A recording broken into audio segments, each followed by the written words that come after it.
Good morning students, welcome to your economics class.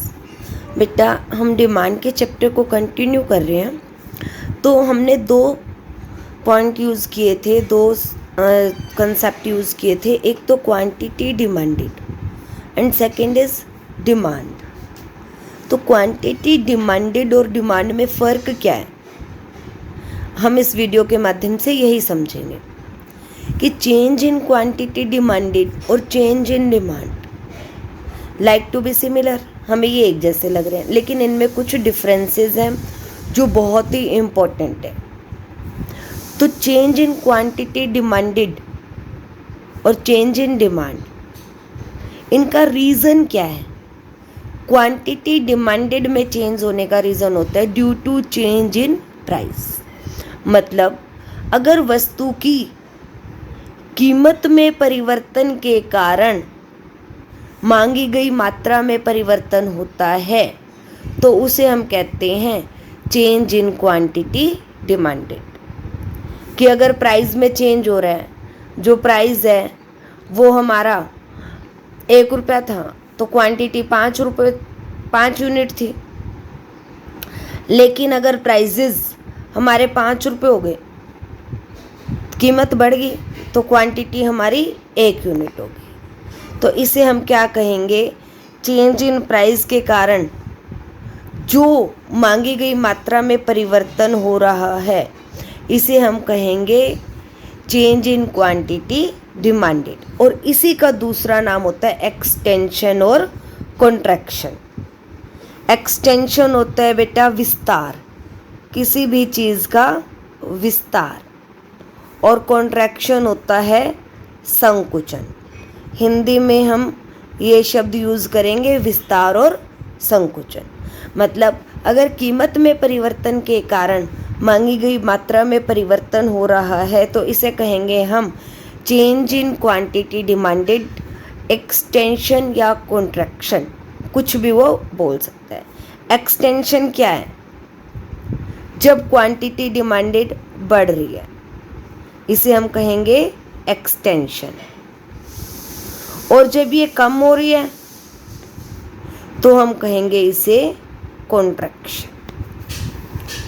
अब change in demand क्या है? Due to change in other determinants other than price.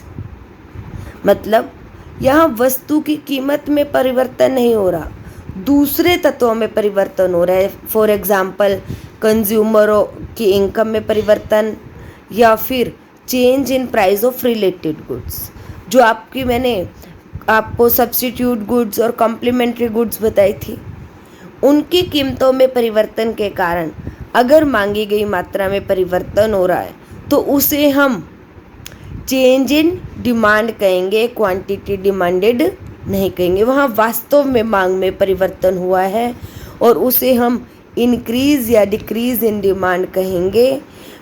इन मांग में वृद्धि या कमी, वृद्धि या कमी।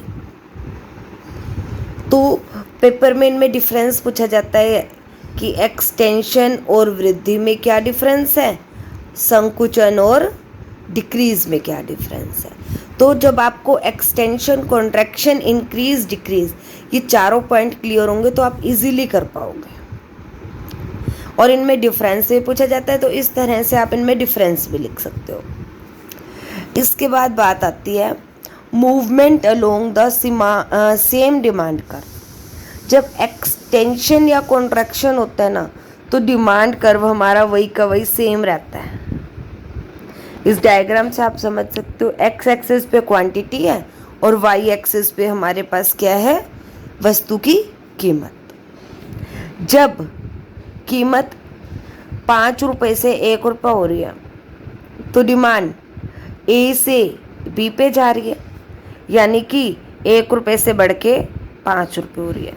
तो इसे हम कहेंगे एक्सटेंशन ऑफ डिमांड। और यहीं अगर हम अपोजिट लेके चलें कि जब प्राइस 1 रुपया है तो डिमांड 5 रुपये, क्वांटिटी 5 यूनिट है, और जब डिमांड 5 रुपये होगी तो क्वांटिटी 1 यूनिट होगी।